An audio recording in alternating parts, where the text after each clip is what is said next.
का दिन आज हम इस तरह की चीज करें। वक्फ बोर्ड पे देश में एक अलग तरह की डिबेट चल रही है और वक्फ बोर्ड को जितनी ताकत मिली है इस देश में किसी बोर्ड को उतनी ताकत नहीं है, ये सब जानते हो। और वक्फ बोर्ड संविधान का हिस्सा नहीं है। बाबा साहब भीमराव अंबेडकर ने वक्फ बोर्ड नहीं बनाया था। वक्फ बोर्ड फिर मैं कह रहा हूं आप भ्रम फैलाएंगे। Thank you so much, Nikhil thank you so much. अगर आपको इस तरह से डिबेट करनी है मैं आपको अनुमति नहीं दूंगा। मेरे को क्या 30 सेकंड मिल सकता है? नहीं, आपको जब आपको मैं टाइम दूंगा, आपको इतना टाइम दिया, अभी मैंने किसी भी व्यक्ति को टाइम नहीं दिया। चलिए ठीक है बाजी, हम इस पे बाद में अभी आपने बाल विवाह में जितने भ्रम फैलाए ना वो बैठे आपके एक भ्रम का धागा खोलेंगे, लेकिन उन्होंने बोला नहीं। वो उनके पास आपसे ज्यादा तथ्य है, उन्होंने बोला नहीं क्योंकि वो बदतमीजी नहीं कर रहे थे। आप बदतमीजी मत कीजिए प्लीज।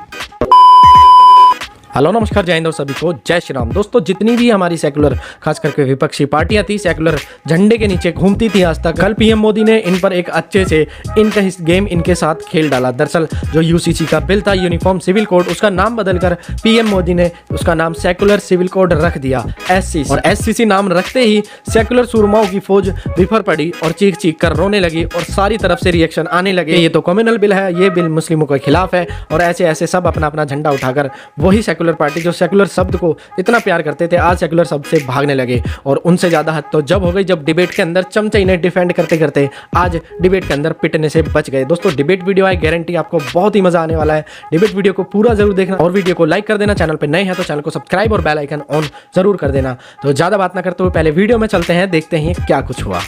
पिक्चर चालू करो बे। मतलब बेसिक एक बात यह है कि जो ऐसा लग रहा है कि प्रधानमंत्री नरेंद्र मोदी ने जो देश में छद्म सेकुलरवाद है, स्यूडो सेकुलरिज्म है, उसको एक्सपोज करने के लिए इस शब्द का इस्तेमाल किया। निखिल जैन। अशोक जी, सबसे पहले तो आपको और आपके दर्शकों को स्वतंत्रता दिवस की हार्दिक शुभकामनाएं।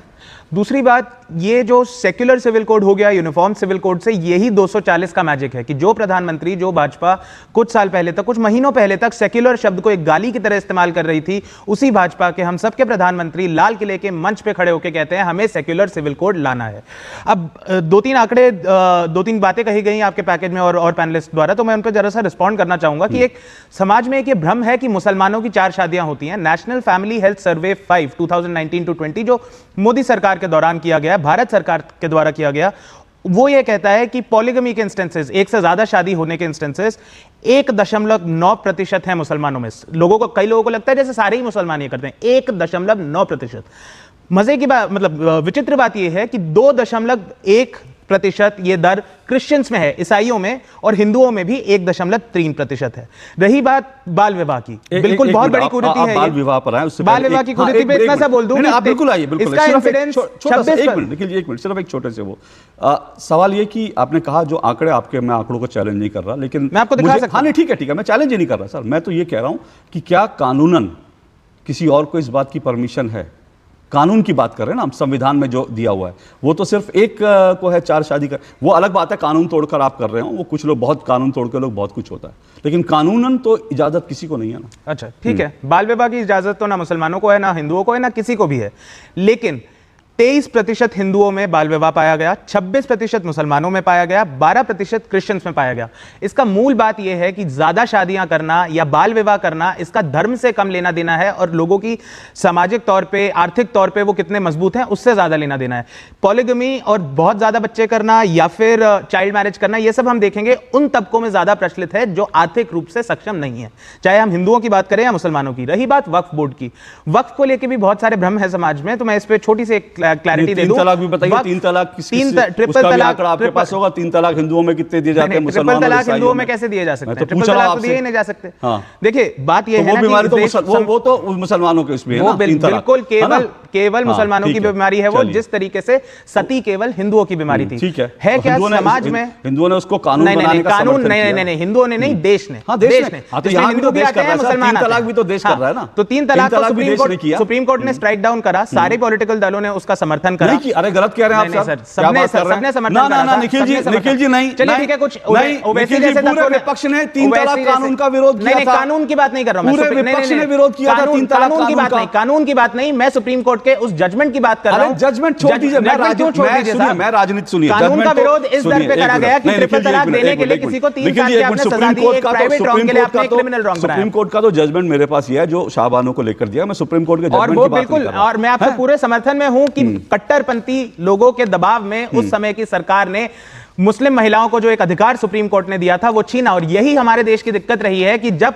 किसने छीना? कट्टरपंथियों ने छीना कि कट्टरपंथियों के दबाव में सरकार ने छीना? मैं इस रूप में देखता हूं। मैं एक और आपके दर्शकों को जानना जरूरी है कि 1955 में जब हिंदू कोड्स लाए जा रहे थे, मैरिज एक्ट, सक्सेशन एक्ट, उस समय भी आवाज उठी थी। उस समय की सरकार ने भी यह कहा था कि औरतों को समान अधिकार मिलना चाहिए प्रॉपर्टी में, इनहेरिटेंस में, खाली आदमियों को नहीं मिलना चाहिए। लेकिन उस वक्त के हिंदू कट्टरपंथियों ने विरोध करा, सरकार ने विरोध में दबके वो चेंज नहीं लाया और 50 साल लग गए उस चेंज को लाने में। कट्टरपंथियों को मैं मानता हूं हिंदुओं, मुस्लिमों, ईसाइयों, सिखों, सब तरह के कट्टरपंथी जो प्रोग्रेसिव विचारधारा को, जो ये नहीं मानते हैं कि भैया 4 शादियां नहीं करनी चाहिए, जो ये नहीं मानते हैं कि बच्चियों की शादी नहीं करनी चाहिए, जो ये नहीं मानते हैं कि जो है वक्फ बोर्ड जैसे, उन सबको उठा के कूड़ेदान में वक्फ बोर्ड एक बिल्कुल अलग चीज है। उसको हम शादी से और पर्सनल लॉ से ना जोड़ें। मुझे मेरी बात कहने दीजिए। वक्फ बोर्ड कोई भी ऐसा बोर्ड जो देश के संविधान से ऊपर हो जाए, जो सुप्रीम कोर्ट से ऊपर हो जाए।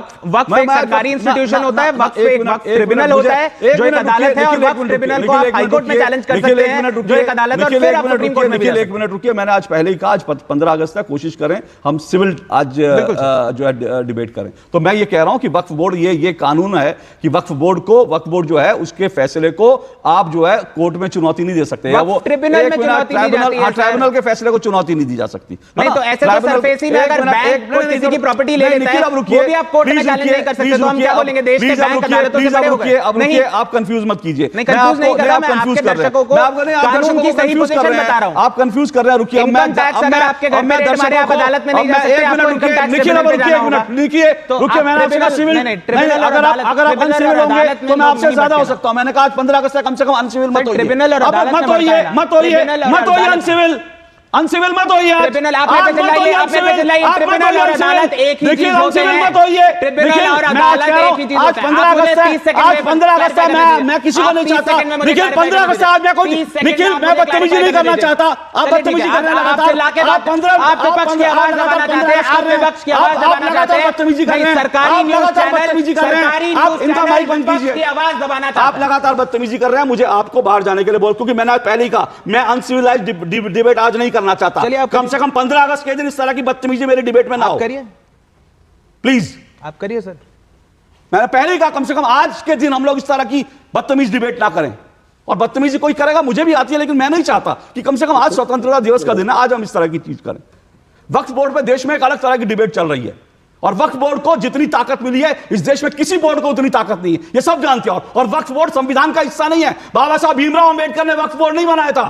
वक्फ बोर्ड फिर मैं कह रहा हूं, आप भ्रम फैलाएंगे नहीं, तो भ्रम बतौर वकील, बतौर नागरिक। Nikhil thank you so much, Nikhil thank you so much. अगर आपको इस तरह से डिबेट करनी है, मैं आपको अनुमति नहीं दूंगा। तो मेरे को क्या 30 सेकंड मिल सकते नहीं, आपको जब आपको मैं टाइम दूंगा, आपको इतना टाइम दिया, अभी मैंने किसी भी व्यक्ति को टाइम नहीं दिया। चलिए ठीक है, आप आ जाइए, हम इस पे बाद में अभी आपने बाल विवाह में जितने भ्रम फैलाए ना, वो बैठे आपके एक एक भ्रम का धागा खोलेंगे।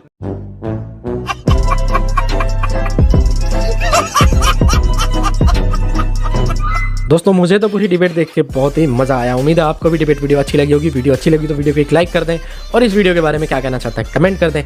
कल फिर मिलते हैं एक और डिबेट वीडियो के साथ। तब तक के लिए जय हिंद, वंदे मातरम, जय जय श्री राम।